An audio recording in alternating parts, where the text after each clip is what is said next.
নমস্কার বন্ধুরা, আমার চ্যানেলে আপনাদের সকলকে জানাই স্বাগত। আরও একটি নতুন রেসিপি আজকে আপনাদের সাথে শেয়ার করব। চিকেনের একঘেয়ে রেসিপি থেকে বের হয়ে একটু অন্যরকমভাবে এই হরিয়ালি চিকেন আপনারা বাড়িতে বানিয়ে একবার দেখতে পারেন। তাহলে চলুন শুরু করা যাক আজকের রেসিপিটি।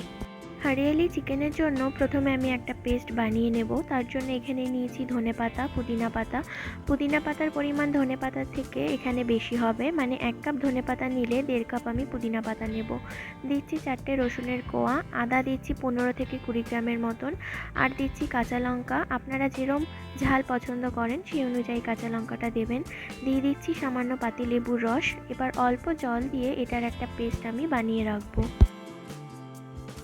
এবার কড়াইয়ে তেল দিয়ে ফোড়নে দেব দারচিনি থেকে গন্ধ বেরোনোর পর এর মধ্যে দেব খুব ভালোভাবে কুচিয়ে রাখা 4 থেকে 5টা মিডিয়াম সাইজের পেঁয়াজটাকে একটু ভাজা ভাজা করে নিয়ে এর মধ্যে আমি আগে থেকে ধুয়ে রাখা চিকেনটা এর মধ্যে দিয়ে দেব।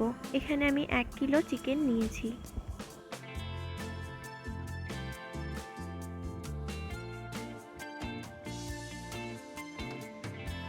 চিকেনটাকে মিডিয়াম টু লো আছে 1 থেকে 2 মিনিট একটু নাড়িয়ে নিয়ে এর মধ্যে দিচ্ছি 3 চামচ আদা ও রসুনের বাটা, 1 চামচ ধনে গুঁড়ো ও 1.5 চামচ দিচ্ছি জিরের গুঁড়ো, দিচ্ছি খুবই সামান্য হলুদ এখানে না দিলেও চলে, আর দিচ্ছি 1 চামচ লঙ্কা গুঁড়ো। ঝালটা অবশ্যই আপনারা আপনাদের পছন্দ অনুযায়ী দেবেন, আর দিচ্ছি পরিমাণ মতো লবণ।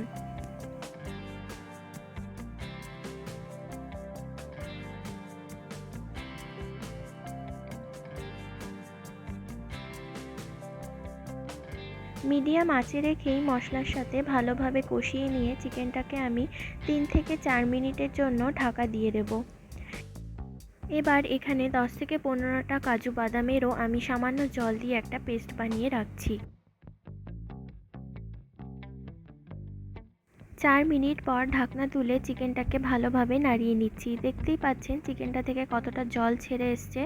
এই জলেই আমি পুরোটা রান্না করব, আলাদা জল এখানে আমি দেব না। এবার এর মধ্যে দিচ্ছি কাজু বাদাম বাটা।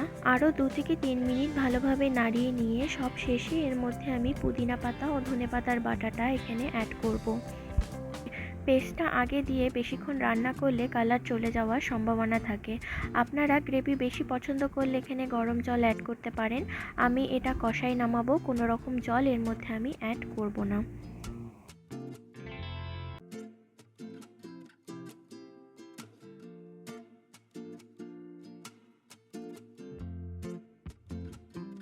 আমার হরিয়ালি চিকেন পরিবেশনের জন্য একদম তৈরি।